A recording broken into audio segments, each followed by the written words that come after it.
ನನಗೆ ಹಿಂದಿ ಬರಲ್ಲ ಅಂದ್ರೆ ಸೀಕು ಅಂದ್ರೆ ಏನು?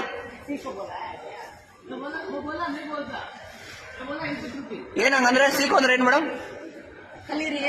ಕಲಿಬೇಕಾ ನಾವು ಹಿಂದಿ ಟಿಕೆಟ್ ತಗೊಳ್ಳೋದಿಕ್ಕೆ ಕರ್ನಾಟಕದಲ್ಲಿ? ಯಾರವರು? ಎಲ್ಲಿ ಕಂಪ್ಲೇಂಟ್ ಮಾಡ್ಬೇಕು ನಾನು?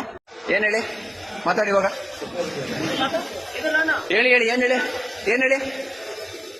ಮಾಲ್ ಹೋಗಿರೋ ಟಿಕೆಟ್ ಕೊಡಿ, ಮಾಲ್ ಹೋಗಿರೋ ಟಿಕೆಟ್ ಕೊಡಿ. ಎಷ್ಟು ಎಷ್ಟು? ಹಾ, ಅವಾಗ್ಲೇ ಏನ್ ಹೇಳಿದಾರೆ? ಚೇಂಜ್ ಎಷ್ಟಿದೆ ಅಷ್ಟು ಕೊಡ್ತೀನಿ ನಾನು. ಎಷ್ಟು ಕೊಡಿ, 2 ಟಿಕೆಟ್ ಕೊಡಿ.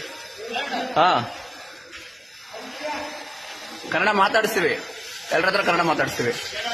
ಆಯ್ತಾಯ್ತು, 2 ಟಿಕೆಟ್ ಕೊಡ್ರಿ, ಕನ್ನಡದಲ್ಲಿ ಮಾತಾಡ್ರಿ. ನನಗೇನ್ ಅರ್ಥ ಆಗ್ಬೇಕು? ನೀವು ಟಿಕೆಟ್ ಬೀಸ್ ಅಂದ್ರೆ ನನಗೇನ್ ಅರ್ಥ ಆಗ್ಬೇಕಾ?